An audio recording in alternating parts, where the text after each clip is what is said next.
جو بندوبست رب کرتا ہے. آزمائش آ جاتی ہے, بڑے بڑوں پہ آ جاتی ہے, لیکن بعض اوقات بڑی تکلیف ہوتی ہے جب اس بندے کو لوگ کٹہرے میں کھڑا کر دیں جس کا جرم ہی کوئی نہیں, اس شخص سے لوگ سوال جواب شروع کر دیں جس بیچارے کے خیال میں بھی وہ بات نہیں, پھر وہاں وضاحت دینا, نہ کردہ گناہوں کی وضاحت دینا, یہ بڑا بوجھ بنتا ہے, بڑی تکلیف ہوتی, اور لوگ کرتے ہیں یہ کام. پھر اللہ تعالیٰ جب بندوبست فرمائے, صحیح بخاری میں حضرت جریج کا ذکر فرمایا. جریج نفل پڑھ رہے تھے, ماں نے آواز دی, وہ آ نہیں سکے, نماز میں تھے, ماں ناراض ہو گئی, اس نے ہاتھ اٹھا کے کہا اللہ یہ اتنی دیر تک مرے نہ جب تک کسی بری عورت کا منہ نہ دیکھ لے. کسی اور کی دعا کے لیے سند نہیں ہے کہ وہ تیرے حق میں ضرور قبول ہوگی, لیکن ماں باپ کی دعا کے لیے میرے نبی پاک نے سند بیان کی ہے. سید عالم صلی اللہ علیہ وسلم فرماتے ہیں جب بھی ماں باپ اولاد کے لیے ہاتھ اٹھاتے ہیں رب ضرور قبولیت کا شرف عطا کرتا ہے. تو جہاں سند موجود ہے نا, کچھ افتتاح ابا جی سے بھی کرا لینے چاہیے, کچھ کام شروع کرنے سے پہلے صرف اماں سے ہی دعا کرا لینی چاہیے. یہ والا افتتاح بھی بڑے کام کا ہے کیونکہ یہاں سند بیان کر دیا میرے نبی کریم. تو جناب جریج کی ماں ناراض ہو گئی, کہنے لگی اللہ اس نے میری بات نہیں سنی. اب تھے تو وہ نیک, لیکن رب کریم کی حکمت کا تقاضا ہے, ماں کی دعا کو بھی قبول کرنا تھا. اللہ نے آزمائش میں مبتلا کر دیا. والدہ تو چلی گئیں, وہ ایک خیمے میں, ایک کٹیا میں, ایک جھونپڑی میں عبادت کرتے تھے, اللہ کو یاد کرتے تھے, رب رب کرتے تھے, اور لوگ ان کی بڑی تعریف بھی کرتے تھے. لوگ ان کے ارادت مند بھی تھے, عقیدت مند بھی تھے, اہل محبت بھی تھے. ایک عورت آ گئی, بس وہ اللہ کی حکمت پوری ہونی تھی. اس نے آ کے پہلے تو انہیں اپنی طرف مائل کرنا چاہا, جب نہ مائل ہوئے تو الزام لگا دیا. یہ ہمارے دور کا تقاضا ہے, لوگ پہلے آپ کو اپنے حق میں قائل کرتے ہیں, اپنی فرما برداری میں لانا چاہتے ہیں. اگر آپ نہیں آتے تو پھر وہ آپ کو مجرم قرار دے دیتے ہیں, یا میرے ساتھ چل ورنہ پھر میں تیرے خلاف پراپوگنڈا کروں گا. دو ہی باتیں. پہلے اس نے قائل کیا, جب جناب جنید قائل نہ ہوئے تو اس نے قریب ایک چرواہا تھا, اس چرواہے کے ساتھ جا کے منہ کالا کیا. مقررہ وقت پہ بچہ پیدا ہو گیا. لوگوں نے کہا کس کا ہے؟ کہنے لگی اس خانقاہ میں, اس حجرے میں عبادت کرنے والے کا ہے. اگر کسی دیندار پر ذرا سا بھی الزام لگ جائے تو آپ یقین کریں کہ بڑے بڑے خوفناک لوگ بھی نیک ہو جاتے ہیں. جن کا اپنا سارا ماضی کالا سیاہ ہو وہ بھی اجالوں کے راہبر بن جاتے ہیں. جن کی اپنی زبانیں ساری زندگی آلودہ رہی ہوں وہ بھی بڑے بڑے اعلیٰ سچ بولنے لگتے ہیں. اعلیٰ کچے میرے مکان کی دیوار کیا گری, لوگوں نے تو میرے صحن میں رستے ہی بنا لیے. بڑے لوگ آ جاتے ہیں, پھر بڑا کچھ کرتے ہیں اور بڑے بڑے خوفناک جملے کستے ہیں. بس کو نقطہ جو ہاتھ آ گیا, ایسے جیسے گرنے کا انتظار کر رہے تھے. اب جناب لوگ اٹھے, احتجاج شروع ہو گیا, شور پڑ گیا. یہ بابا بڑا نیک بنتا تھا, نفل پڑھتا تھا, عبادتیں کرتا تھا, دیکھو اس کا حال کیا ہے کہ اس نے ناجائز بچہ پیدا کیا. بغیر تحقیق کے میں کہہ چکا ہوں کہ الجھے الجھے بکھرے بکھرے روز و شب دیکھے گا کون, لوگ تیرا جرم دیکھیں گے, سبب دیکھے گا کون. لوگ تیرا جرم دیکھیں گے, سبب کوئی غور نہیں کرتا کہ وجہ کیا تھی. او بھائی کچھ تو مجبوریاں رہی ہوں گی, یوں ہی کوئی بے وفا نہیں ہوتا. الزام لگا دیا, شور ہوا, احتجاج ہوا, دنیا اکٹھی ہوئی, ان کا انہوں نے اجرا گرا دیا, مارا بھی, پیٹا بھی, ایک نیک آدمی کو بدنام بھی کیا, برا بھلا بھی کہا, گالیاں بھی دی, جو کر سکتے تھے کیا. اب جب سزا دینے لگے نا تو جناب جریج کہنے لگے تھوڑی سی اجازت دیتے ہو, مار تو تم نے دینا ہی ہے. کہا جناب ٹھیک ہے دیتے ہیں. انہوں نے کہا صرف 2 نفل پڑھنے ہیں. اب وہ نفل پڑھ رہے تھے تو لوگ اس وقت بھی کہہ رہے تھے فراڈ ہی کر رہا ہے, دھوکہ ہی دے رہا ہے. چونکہ ذہن بن گیا نا, بدگمانی آ گئی. انہوں نے 2 نفل پڑھ کے ہاتھ اٹھائے, کہا اللہ جانا تو میں نے ہے, پر اس رسوائی کے ساتھ جنازے تک نہیں خراب ہو جاتے, قبریں تک نہیں لوگ بدنام کر دیتے. کہ اللہ جانا تو ہے, پھر اس رسوائی کے ساتھ تو میری مدد فرما. اب تو میرا کیس تیری ہی عدالت میں ہے, تو رحمت کا دروازہ کھول. ہاتھ اٹھائے, دعا مانگی, نفل پڑھے, پورے مجمع پہ نظر دوڑائی, کوئی نہیں تھا سپورٹ کرنے والا. کل تک جو کہتے تھے نا تیرے لیے جیئیں گے, تیرے لیے مریں گے, ساری عمر ہی آٹا گدا ہے, لکھاں کیتے نہیں پیڑے, اب وقت آیا ہی تے محمد بخشا کوئی نہیں ہو بیٹھا نیڑے, ایک بندہ بھی نہیں تھا, ووٹر سپورٹر ساتھ دینے والا کوئی نہیں تھا. تو جناب جنید بچے کی طرف اشارہ کر کے کہنے لگے کوئی نہیں بول رہا, تو ہی بول کے بتا دے تیرا باپ کون ہے, تو ہی بول کے بتا دے کون ہے. اللہ اکبر. میرا رب جب چاہے تو بچے بولتے ہیں, رب چاہے تو گونگے بولتے ہیں, رب جب چاہے تو پھر پتھر بھی بولتے ہیں. جب کہا نا تو ہی بتا تو بچہ بولا اور بول کے کہنے لگا میرا باپ جریج نہیں, میرا تو وہ ہے جو بکریاں چرانے والا ہے, وہ میرا باپ. جب رب کریم نے توفیق دی تو بچہ بول پڑا. جب رب بندوبست کرتا ہے کسی کی عزت کی حفاظت کا تو پھر کوئی اسے رسوا کر سکتا. یاد رکھنا جب رب محافظ ہو تو پھر لوگوں کا پراپوگنڈا وہاں کچھ کر سکتا. لوگ کئی دفعہ بڑا گہرا جال بنتے ہیں, سازش کا رنگ بڑا گہرا ہوتا ہے, عام سادے آدمی اس کو سمجھ نہیں پاتے, اس پراپوگنڈے کا حصہ ہو جاتے ہیں, انہیں پتہ ہی نہیں چلتا یہ بات دراصل کیا کی جا رہی ہے. یہ کتنی گہری حسد کی آگ ہے جس کو لوگ بغض کے ساتھ ہوا دے رہے ہیں, اپنی عداوت کے ساتھ اس کو زیادہ جلا رہے ہیں.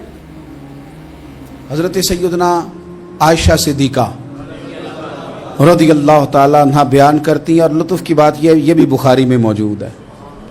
میں نے جناب جنید کا قصہ عرض کیا تو بخاری سے, یہ عرض کر رہا ہوں تو بخاری سے. یہ واقعہ میں حضور کی امت کے کسی ولی کا بیان کرتا تو لوگوں نے کہنا تھا ہماری سمجھ میں ہی نہیں آتا. بعض لوگوں کا خیال ہے کہ داتا صاحب کی کرامت بھی نبی پاک کی بیان کریں. او خدا کے بندوں کو خیال کرو, داتا صاحب تو کئی سو سال بعد آئے ہیں, وہاں اگر کوئی کرامت ہوگی تو حضور بیان کریں گے.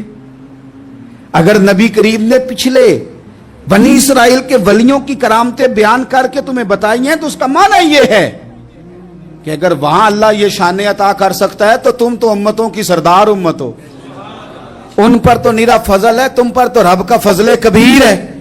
تو بس لوگ سمجھنے کو تیار نہیں, پچھلوں کی مان لیتے ہیں.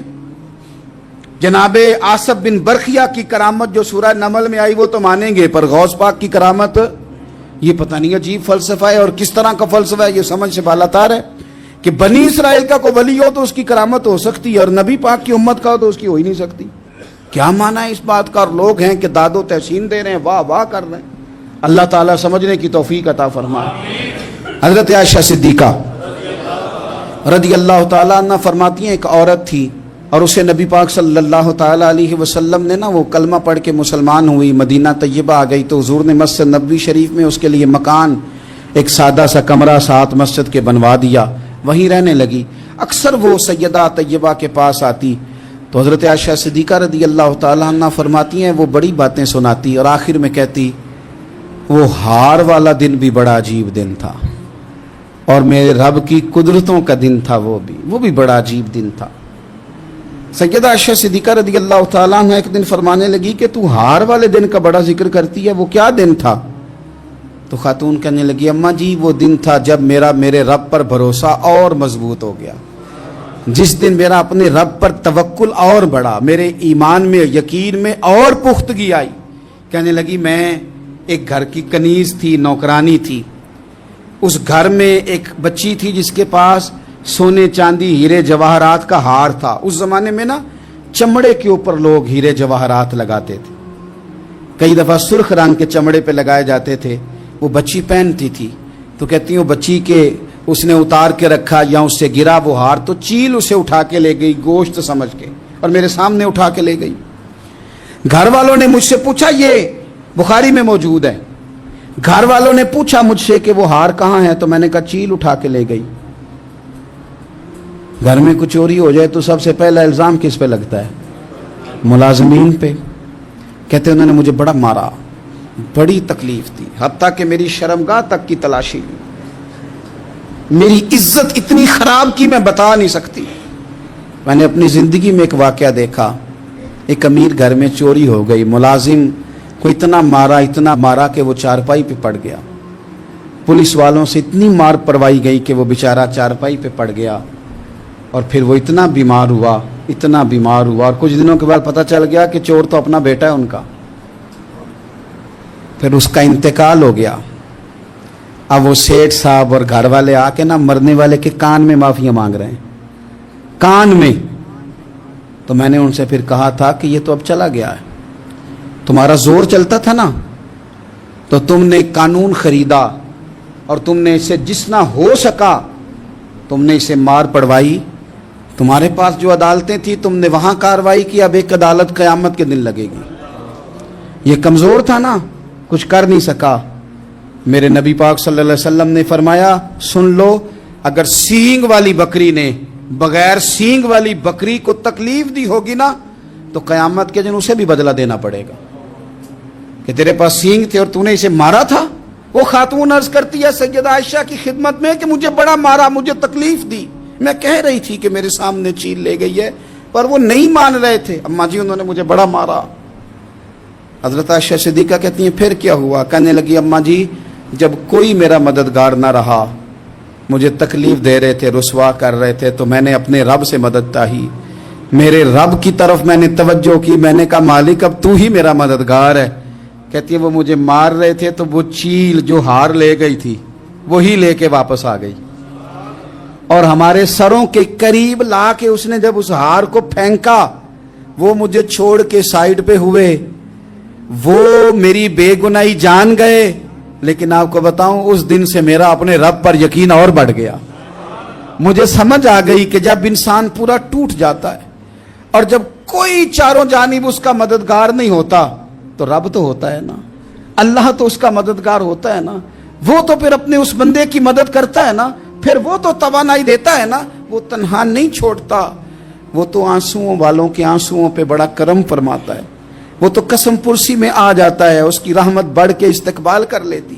تو بھائی جب آپ پر اللہ کی حکمت کے تقاضے پورے ہونے لگیں اور زندگی میں کبھی کوئی ایسا وقت آئے کہ آپ محسوس کریں کہ تنہا رہ گئے ہیں اور کئی اپنے بھی مخالفین کی جماعت میں نظر آنے لگے ہیں، تو اس وقت پھر دل، روح، زبان اور ذہن کو یکجا کر کے سمجھ لینا کہ جب ساری دنیا ساتھ چھوڑ جاتی ہے تو رب کی رحمتیں اس وقت بھی ساتھ رہتی ہیں اور اللہ کی مدد اس وقت بھی بندے پہ کرم نوازی کرتی ہے۔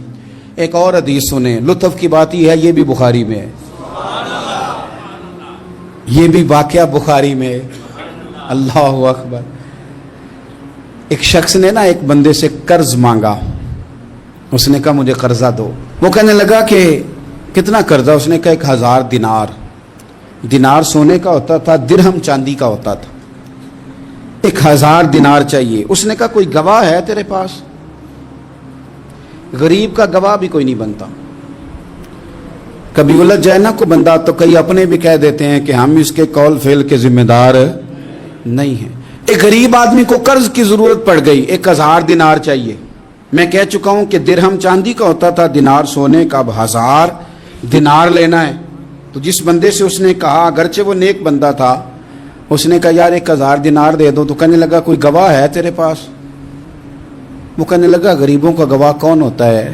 ہاں ایک گواہ ہے۔ کہا کون؟ کہا میرا رب، وہ تیرے اور میرے بیچ گواہ ہے۔ اس نے کہا کوئی کفیل، اگر تو پیسے نہ دے سکے تو وہ بعد میں دے دے، یا تجھے کچھ ہو جائے تو وہ دے دے۔ اس نے کہا کفیل بھی میرا اللہ ہی ہے، میرے پاس اگر ہے تو رب کریم کا نام ہے، اگر اعتماد کر سکتا ہے تو کر لے۔ بندہ نیک تھا، اس نے کہا رب کے نام پہ، رب کی کفالت پہ، اللہ کو گواہ بنا کے میں تیار ہوں تجھے 1000 دینے کو۔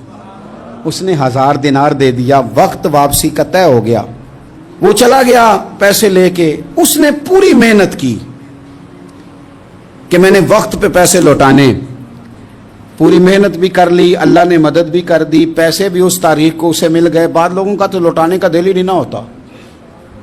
فرمایا حدیث پاک میں کہ تو لوٹانے کا ارادہ کر، رب تیری مدد بھی فرمائے گا۔ لیکن یہاں بہت سارے لوگ کہتے ہیں خیر ہے، ارادہ ہی نہیں، تو پھر جس طرح کا بندے کا گمان ہو رب بھی اسی طرح کا معاملہ فرماتا ہے۔ اس نے پیسے جمع بھی کر لیے اور واپس دینے کو تیار بھی ہو گیا، لیکن رستہ بحری جہاز کا تھا، کشتی کا تھا، دریا کے رستے واپس آنا تھا۔ اب وہ جب آ گیا دریا کے کنارے تو بڑی کوشش کی پر وہاں اسے کوئی کشتی نہیں ملی۔ وقت پہ پیسے لوٹانے ہیں، سفر کرنا ہے، اب سواری میسر نہیں ہے۔ سوچ سوچ کے پریشان تھا کہ میں نے تو اللہ کے نام پہ لیے۔ اچانک دل میں ایک تجویز آئی، اس نے ایک لکڑی لی، لکڑی کو اندر سے کھولا، 1000 دینار اس میں بھرا، بخاری پڑھ رہا ہوں، اور ساتھ ایک خط بھی لکھا کہ یار میں پیسے پہنچانا چاہتا تھا پر مجھے کوئی چیز نہیں ملی دریا کے اس پار آنے کو، اللہ کے نام پر تیری طرف روانہ کر رہا ہوں۔ اور یہ کہہ کہ وہ لکڑی دریا میں رکھ دی، وہ لکڑی ڈوب گئی ہے، واپس آ گیا۔ وہ جس نے پیسے لینے تھے وہ عین مقررہ وقت پر دریا کنارے آیا، صبح سے سر شام تک اس نے انتظار کیا۔ دل ڈھلنے لگا تو دل میں خیال آ گیا کہ یار نہیں، اس نے دینے ہی نہیں، جھوٹا وعدہ کر گیا، پہنچا ہی نہیں وقت پہ۔ اب جب واپس لوٹنے لگا تو اچانک دریا میں ایک لکڑی تیرتی ہوئی دکھائی دی، کہنے لگا لے جاتا ہوں، شام کو روٹیاں پکانے کے کام آئے گی، ایندھن بنا کے جلا لوں گا، ہنڈیا پک جائے گی۔ لکڑی اٹھا کے جلانے کے لیے گھر لایا، گمان تھا کہ وہ نہیں آیا وعدہ کر کے، اللہ کو کفیل اور وکیل بنا کے اور گواہ بنا کے پھر بھی نہیں آیا۔ لکڑی لے کے گھر گیا، بخاری ہے، اور جب اس کو چیرا نہ کہ میں اس کی آگ جلاؤں گا، کھولا تو اندر سے 1000 دینار بھی نکل آیا، خط بھی نکل آیا۔ اب ذرا سمجھنا، اس کے دل میں بات کس نے ڈالی کہ تو لکڑی میں پیسے ڈال دے؟ اللہ نے۔ اس بندے کو مقررہ وقت پہ کنارے بھیجا کس نے؟ لکڑی صرف اسی کے ہاتھ آئی تو یہ بندوبست کیا کس نے؟ اللہ نے۔ گھر جا کے چیری تو پیسے بحفاظت اس تک پہنچائے کس نے؟ تو پھر ہمیں بھی توجہ اللہ کی جانب ہی کرنی چاہیے، ہمارے پہ دل کی توجہ رب کی طرف ہی ہونی چاہیے نا، ہمیں ادھر ادھر جانے کی، دیکھنے کی، بندوں پر غور کرنے کی ضرورت کیا ہے؟ وہ پیسے پہنچ گئے، یہ وہاں اپنی جگہ پہ پریشان تھا، اس نے 1000 دینار اور جمع کیا۔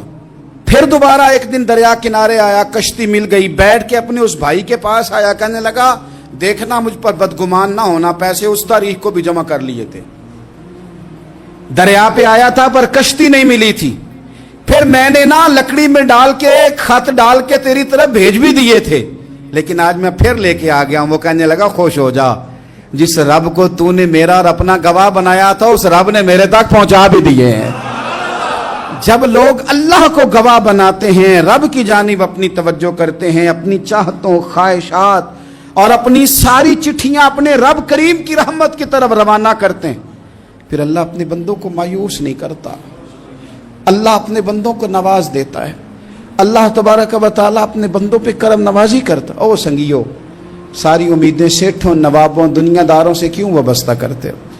ساری توجہات کا مرکز کیوں ان لوگوں کو بناتے ہو جو تمہیں دنیا میں مضبوط نظر آتے ہیں؟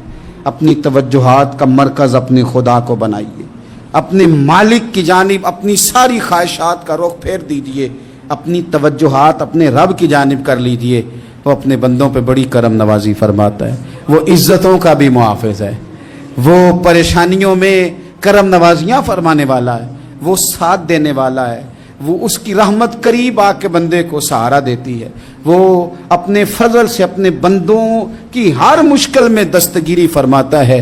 اسیاں سے کبھی ہم نے کنارہ نہ کیا، اور تو نے بھی تو دل آزردہ ہمارا نہ کیا، ہم نے تو جہنم کی بہت کی تدبیر، پر مولا تیری رحمت نے گوارا نہ کیا۔